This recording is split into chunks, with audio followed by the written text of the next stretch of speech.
Hi, I'm going to share today a subject that I know affects all of us, and that's being angry at God. Have you ever felt like, I know God is good, but it feels like He's abandoned me, or He's abandoned somebody else? He hasn't shown up the way that I think He should. God, what's going on that things are going this way? I don't understand how you're just standing by and allowing me to go through something like this. I know I'm not the only one that's felt that way. It's not the anger that's the problem. It's the expressions of anger that cause problems. So being angry at God isn't a bad thing. You can't have a real relationship with someone unless you have an authentic relationship with someone. And that's being, it's not putting on a brave face or putting on a show. It's being honest with where you're at and what's going on inside of you. And with people, we have to, follow some protocols so that we don't hurt other people, like saying, I feel, we have to use I statements and not accusatory statements. But with God, we can be unfiltered. And He's not going to be triggered. He's not going to retaliate. He's not going to be self-defensive. He's going to be understanding because He knows what's really going on the inside of you. So being able to express that is really healthy. I know what it's like to deny anger. When my dad committed suicide when I was 9, I didn't even know that I was angry until 20 years later. A man in our town committed suicide and leaving behind 2 daughters, and I triggered with this anger that was at this man, which I never felt for my dad. So I knew that what was going on inside of me didn't have anything to do with my dad, but it had to do with, it didn't have anything to do with this man. It had to do with my dad. So it was an opportunity for me to work through a lot of anger in my heart. So, and doing so brought me a lot of freedom. And I really value now being honest with my own heart and what's going on inside of me, and being honest with the Lord. And 11 years ago, when my daughter Courtney died, I knew that God didn't drop the ball. I knew that He hadn't abandoned her or abandoned me.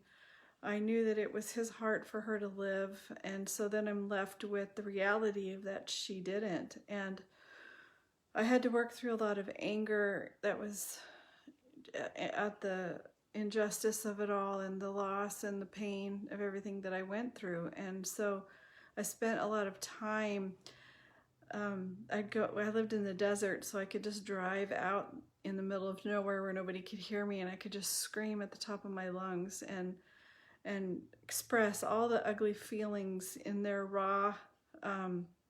in a raw way, and just have that freedom to do it with the Lord close to me instead of me having to do it alone. And it was knowing that He wants that honest relationship with me, and that He already sees what's going on inside of me, and that He wants me to express it to Him so that we can work on it together, was really helpful for me.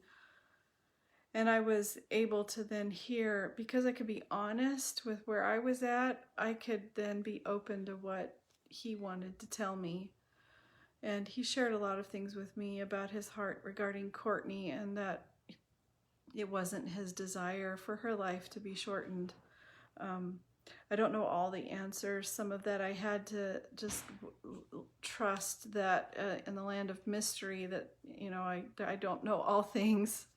I only know what my human mind and my human understanding, and even as a human, I have limited understanding because I can't see the biggest picture of everything. So from my perspective and from your perspective, that's where the anger comes from, is because we don't understand things. So being able to be honest and forthright with the Lord, whether you're, whatever's going on inside of you, then He can draw you into that connection with Him and show you what's going on from what He can see. I remember one time Him telling me that in life I was making judgments based on an example of like looking through a knothole in a fence and judging what was on the other side based on what I could see through that tiny little hole and coming to conclusions.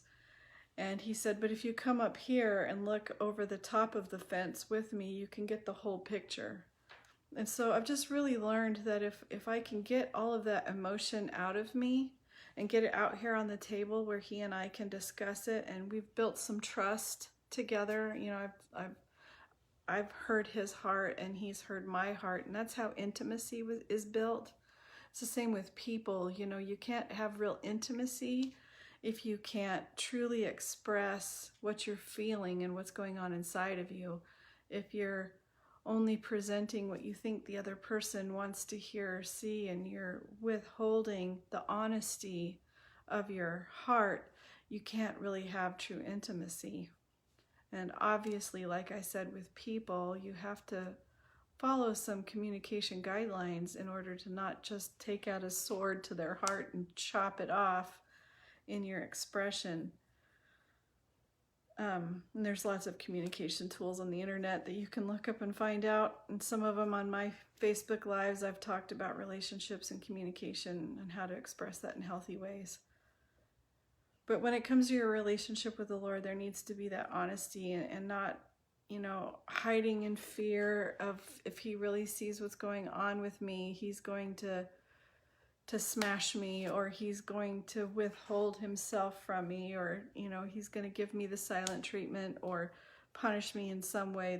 That's how we experience humans, and we often project onto our relationship with him how we've experienced relationship with humans. And he's not, like I said, he's not broken. He's not got his own issues to work through, so that when you have a moment, he's offended and hurt by what you have to say. He's solid and whole, and he gets it, and he doesn't take it personally. And when we can bring that out together, sitting down with him and just sharing, here's what's going on with me, then I can hear his side of it and hear some truth. And that's how healing happens, and that's how that resolution comes. And I was able to eventually forgive my dad for abandoning me and abandoning the family in his moment of weakness. And the Lord showed me it from my dad's point of view and what was going on with him that night, that he chose to do that, and that he honestly thought that he was doing my mom and my sister and I a favor to remove himself because of his own worthlessness, thinking that we would be better off without him. And so when you get the Lord's perspective, that just really helps. You know, God didn't abandon me the night that my dad chose to end his life, and God didn't abandon me when my daughter Courtney missed a stop sign and was T-boned in an intersection. So, but I couldn't have, you know, and right now in the world, there's so many things going on that are outside of our control, and a lot of times that anger comes when we come face to face with a life that we can't control and that we don't understand, and we just want God to be the giant above the chessboard, moving things around and making things the way that we think they should be if we were in charge. I've had a lot of conversations with him and said, if I was in charge, it would look this way, but clearly you know better than me, so I'm going to defer to you.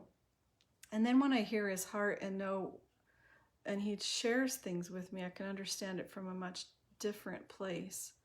But there's a lot of things that we don't understand, and that, you know, we may never understand. And we have to, you know, let go of a piece of ourselves in order to find that healing. You have to let go of that, you know, right to what I think is right. I have to let go of the idea that I know how to run the world, which I don't, and neither do you. So anyway, have an open and honest conversation with him and let him share with you his heart, and it'll bring life-changing results. So I'm going to pray. Father, I thank you that your heart is for true intimacy with us and true honesty and authenticity with us heart to heart. And that no matter what we're feeling or what we're going through, that you want to hear about it, and you want you want to sit down together and work through it together, and that you haven't left us to wallow around in pain and anger and frustration, but that you want to be right in the middle of it. So Father, I just ask for revelations right now for each person watching this, that they would just really have a revelation of your true heart for them, that you would give them the courage to come honestly before you with what's going on inside, and that you want to heal and restore those places of disconnection. And I just ask that this peace would descend over each heart right now, and that that lack of control that person might be feeling, God, that you would just say, hey, I've got this, and that just that sense of I've got this would just settle on each heart right now. And I thank you that you want to hold us in the palm of your hand, and that you're the one that's surrounding us, and that we don't have to run the world. We can come in under your wings and be safe within you. So I just thank you for that truth being made known to each one today. Amen. It's good seeing you guys. I'll see you next week. Bye.